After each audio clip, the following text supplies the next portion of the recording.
ये बताइए कि नर्मदा परिक्रमा करने के बाद व्यक्ति को घर क्यों नहीं अच्छा लगता? बताए ना यहाँ का वो महत्व वही तो हम बता रहे हैं। यहाँ पुल सत्य विराजित है। यहाँ जो है जितने आप देखो किनारे में ना, हाँ। किनारे में आपको यहाँ नहीं दिखा, दृष्ट है सब। हाँ। एक कमंडल से कमंडल पूरा टच है सबका। टच है। हाँ।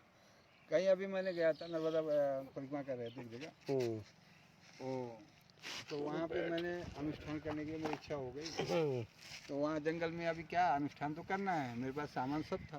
तो मेरी इच्छा हुई कि मैंने अनुष्ठान करूँगा। मैंने जैसा आग प्रज्वलित करने चला, रुकिए संश्री, बोला महाराज जी प्रणाम कर। तो आप कौन हैं?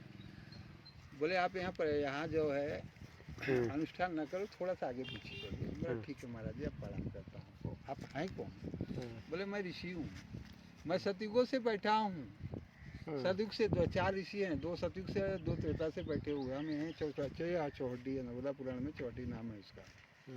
बोले ठीक है महाराज जी, बताओ आप ये कौन सा युग है? बोला महाराज जी कलयुग है। मैं बोला महाराज जी आपको मैं सत सत नमन कर रहा हूँ, कोट कोट प्रणाम करता हूँ। आप जो भी है, आप मेरे लिए इतना धन्यभाग्य है कि आप कम से कम मुझे आशीर्वाद दीजिए। वहाँ मैं एक हफ्ता 4 दिन या 5 दिन रुका हुआ था। वहीं बना के क्या बनाते थे अपना, बस कुछ है नहीं, बिस्किट है, थोड़ा नमकीन है, खा लिए, पानी पी के नर्मदा में ध्यान में मस्त। इतना आनंद वहाँ था। वहाँ से जो निकला तो वही आनंद में आया यहीं यहाँ से। वो उत्तर तट पे है तो हमारे एक महात्मा जी हैं बंसीदास, बंगाल की शरीर है उनको। तो उन्होंने पहली बार भी मिले थे तो बोले अरे गुरु जी आ जाओ हमारे यहाँ, कम से कुछ दिन रुको। नेक्स्ट टाइम आए तो रुके ही नहीं, 1 मिनट भी भाग गए। बोला ठीक है। तो 1 हफ्ते मैं वहाँ रुका था, 1 हफ्ते के 10 दिन रुका वहाँ उनके पास। बहुत आनंद से रहे 10 दिन। फिर बोला महाराज जी अब चलने के लिए आ गए, आदेश दीजिए। तो कहने का तात्पर्य हो गया नर्मदा परिक्रमा का बहुत बड़ा महत्व है। यहाँ ऋषियों का जो प्रभाव है वो प्रभाव आज भी मौजूद है, प्रत्यक्ष अप्रत्यक्ष दोनों रूप से है। आप जैसे सोचेंगे कि नहीं है तो है। आज भी एक गुफा है यहाँ। कहाँ पे? एक मंदिर एक देखो, बहुत प्राचीन मंदिर दिखेगा, टूटा फटा खंडर, एक गुफा है। 2 गेट मिलता है, तीसरे गेट तक नहीं जा पाएंगे आप, बंद है, पैक है। अच्छा, पैक कर दिया है? पैक नहीं, अपने आप प्रकृति से पैक है। उसमें कितने ऋषि बैठे हैं। वो कुंड में निकलता है, सूरज कुंड में डायरेक्ट। ओके, हम लोग तो ध्यान से देखे, ध्यान से हमने देखा। तो एक बार मैंने पूछा यहाँ के रन, तो बताए गुरुजी कम से कम वो गुफा है, इतना भयंकर गुफा है, जाने में भयभीत हो जाते। कम से कम 2 घंटा लगता है चलने में, लेकिन एकदम अंधेरा खूब, कोई कुछ नहीं। बोले भाई ये देखो, यहाँ तो यहाँ की महत्व तो हमें पता है, उस बात को मैं भी जानता हूँ। आप यहाँ बैठे हैं, यहाँ पे कम से कम इसके ऊपर 15-20 फुट पानी हो जाता है। यहाँ पे भी? हाँ, 20 फुट पानी हो जाता है, 15 से 20 फुट पानी जाता है। ये गसाला दिख रहा है ना, एक गसाला को जो है वो आ जाता है, एक गसाला डूब जाती है। पूरा नहीं डूबता है, मतलब जहाँ तक उनका पारी है वहाँ तक डूब जाता है। तो कहने का तात्पर्य हो गया है कि देखो इनका क्रोध क्या है, एक क्रोध नहीं है, शांत भी है और क्रोध भी है। जब इनका क्रोध चलता है तो क्रोध क्यों होता है? मैया को हर वर्ष क्रोध होता है, क्यों होता है? क्यों क्रोध नहीं होगा? अब लोग क्या है, यहाँ आते गंदगी छोड़ के जाएंगे ना। अभी देखो आते हैं, अब हम लोग तो भाई चंदो यहाँ रह रहे हैं, हम लोग बाथरूम वगैरह जा रहे हैं, कोई प्रॉब्लम नहीं है। अभी भाई यहाँ हमारा व्यवस्था नहीं है।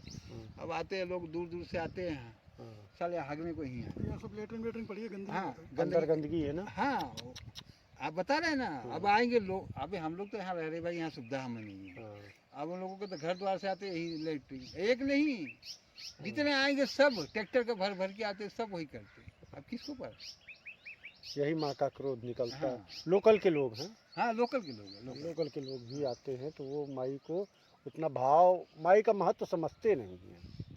अच्छा महाराज, ये एक चीज़ हमने देखा है कि ये इधर ढिंडोरी वगैरह में माई का महत्व नहीं समझते। वो डिंडोरी में मतलब बोला ना, डिंडोरी इसके लिए वो ब्रह्मा जी का जो श्राप है ना। कौन सा? ब्रह्मा जी का श्राप है ना।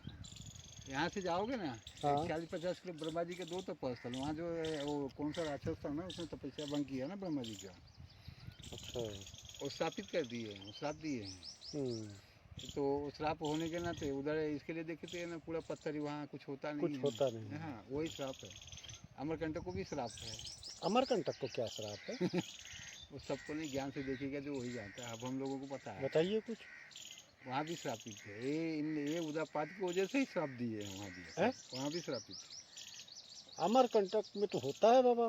क्या होता है? इतनी जड़ी बूटियाँ हैं। जड़ी बूटियाँ हैं, सब कुछ है। हाँ। वो भी श्रापित श्रापित क्षेत्र हो जाता है, असर रहता है। ऐसा नहीं, वो सब नहीं समझेंगे, सबके बस की नहीं है। नहीं तो उनको किसने श्राप दिया था? किसी ने तो श्राप दिया है। अभी हम बता नहीं पाएंगे पूरा, क्योंकि उस टाइम में मैंने देखा था, ध्यान में मैं खुद देखा। ध्यान से मैंने देखा हूँ, ध्यान में देखा हूँ, श्राप दिए। ब्रह्मा जी ने वहाँ तलाश दिए, तो ब्रह्मा जी को वहाँ यहाँ से 50-60 किलोमीटर है, ज़्यादा होगा, कम नहीं होगा। फिर आगे यहाँ तपस्या की। इसके लिए क्षेत्र जो है ना, ये नरसिंहपुर जो है ना, इस क्षेत्रों में जो है भाव नहीं किसी को। नरसिंहपुर अब यहाँ से जब क्रॉस करोगे ना,